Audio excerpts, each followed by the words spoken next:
Une de l'actualité régionale, des armes létales pour les policiers de La Roche-sur-Yon.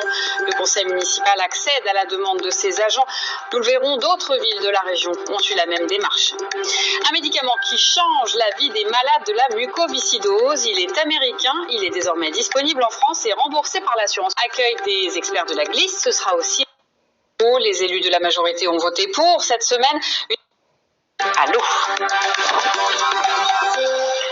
À son tour, la ville de La Roche-sur-Yon arme ses policiers municipaux. Les élus de la majorité ont voté pour cette semaine, une mesure attendue par les agents en exercice de la commune. Juliette Poirier et Damien Ravelot.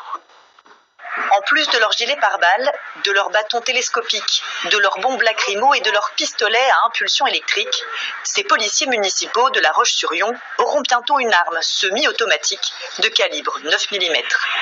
Pour ces agents, si leurs missions n'ont pas changé, elles ont évolué, cette arme létale serait un gage de sécurité. On se rend compte que, notamment depuis 2015, on a beaucoup d'attaques, alors qu'elles soient terroristes ou pas, contre les forces de l'ordre, mais aussi contre différents usagers.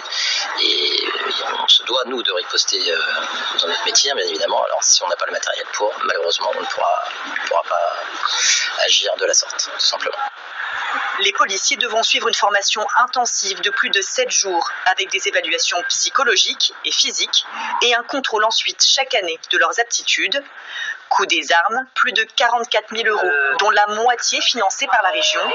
Pour le maire de la commune, une dépense justifiée. Il n'y a pas plus d'insécurité à La Roche-sur-Yon qu'il y en avait ces dernières années, mais on sent bien que les tensions montent et qu'il y a une certaine agressivité chez les uns et les autres qui s'expriment. Et nos policiers ont besoin d'être protégés. En ce sens, ils seront désormais armés. Une aberration pour cet élu de l'opposition, pour qui la police municipale doit rester une police de proximité, de prévention. Sur le trafic routier, sur la prévention des ivresse sur la voie publique, enfin, on se dit quelle est la place d'une arme dans ces interventions. Alors si on était dans une grande ville avec des bandes armées, comme on peut voir, je sais pas, à Marseille, à Paris, ouais, on se reposerait la question légitimement. Mais aujourd'hui, à La Roche, il n'y a rien pour nous qui justifie cette escalade. À La Roche-sur-Yon, la police municipale armée sera en service d'ici la fin de l'année.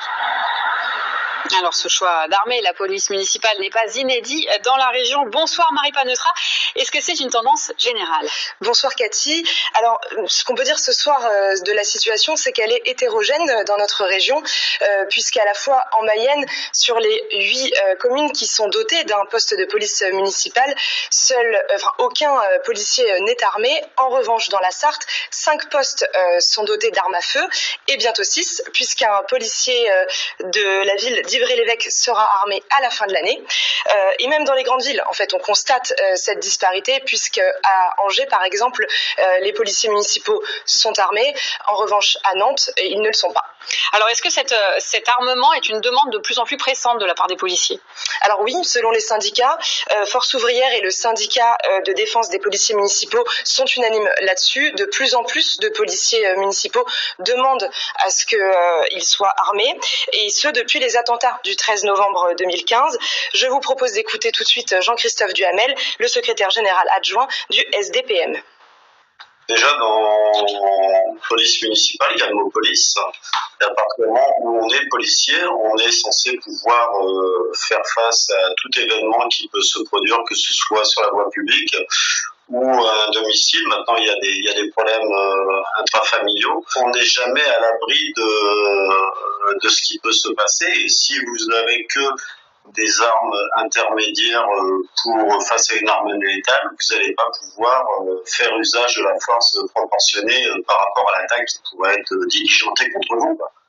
Alors Marie, est-ce que la question de l'armement entre en ligne de compte dans le recrutement ?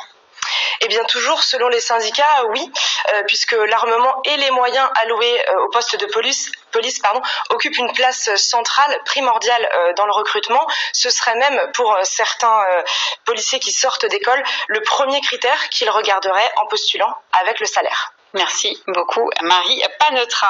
Des trains Oslo pour voyager.